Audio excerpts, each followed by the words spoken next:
Hi, welcome to readinglike-rabbits.com, and we are meeting the author today. This is SM de Silva, who has written her first novel called Blood on the Moon, The Daywalker Chronicles, Volume 1. She asked me to do an advanced review copy, and at first I was like, oh, what if it's not good? Singaporean novels, you never know, right? So I read it and I was completely hooked. It's got sex, it's got violence, it's got vampires. How can you go wrong, right? Why don't you read the opening paragraph of the novel? Sure. I think that gives a good sense of what the novel's about. Okay, sure thing. Alright, here we go. 4 months ago, I received a gift that would change my life forever. It was a diamond ring in a red satin box with a white ribbon, and it was gorgeous. There were only 2 problems with this scenario. 1, I wasn't seeing anyone. 2, the ring was still attached to a finger, a severed finger. The finger was accompanied by glossy color photographs of vampires, using my sister as a blood cow. That finger began to look horribly familiar. Okay. done.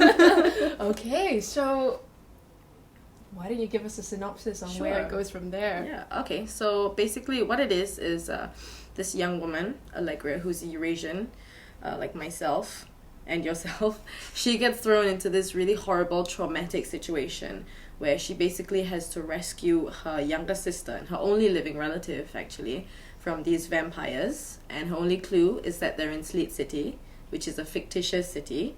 Right, I'll tell you a bit more about it later.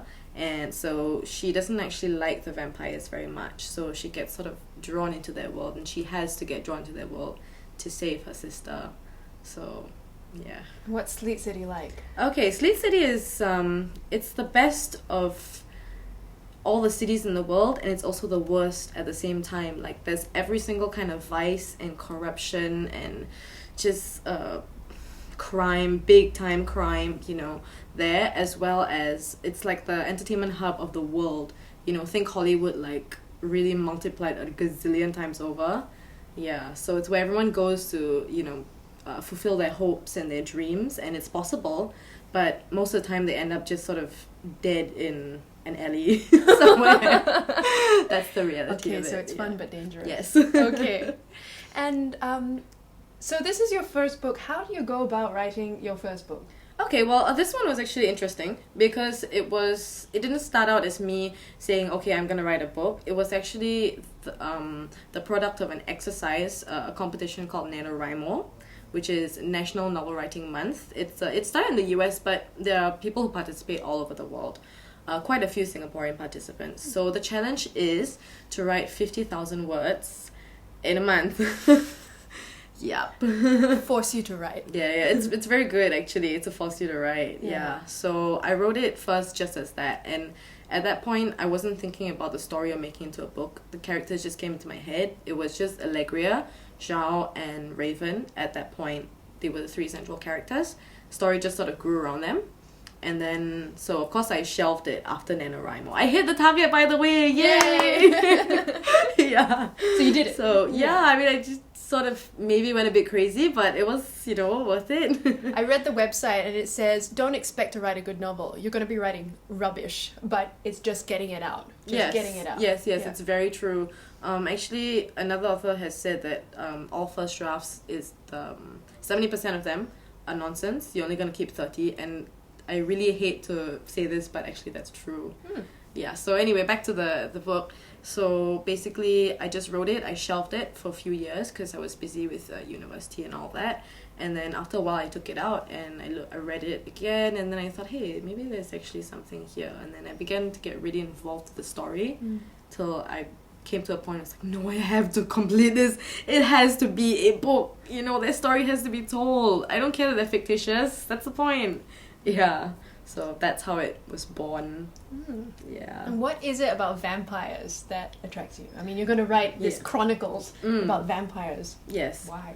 Okay, vampires, well, I mean, firstly, they're very cool. You can't deny it. They're usually terribly good looking. In your head. Yes, in my head. So, but, okay, the thing is, seriously, actually, they make very good material for social commentary because they're so flexible. I mean, like, for example, Dracula was used to talk about things like xenophobia, right? And then now we have authors using vampires to talk about, various aspects of social commentary, like sexual taboos, identity, gender identity. They're so flexible. Yeah, that's why I like them. And the Daywalker Chronicles, how many parts of the story are there? Yes. I have actually planned all of the sequels out. There are 9 in total. Sorry, 9? Yes, 9.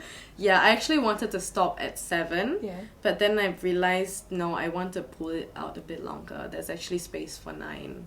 So I just plotted out the story and then I chopped it up into 9 bits. Because after reading the first one, I really wanted to read the second one. So have you started the second one? Yes, I have actually. I've started one of the most frightening scenes in the second one, as in frightening for me to write. Because we're introducing a new type of were creature that I think hasn't really been seen before in a lot of horror fiction. Monkey see, monkey like, monkey do. bananamana.com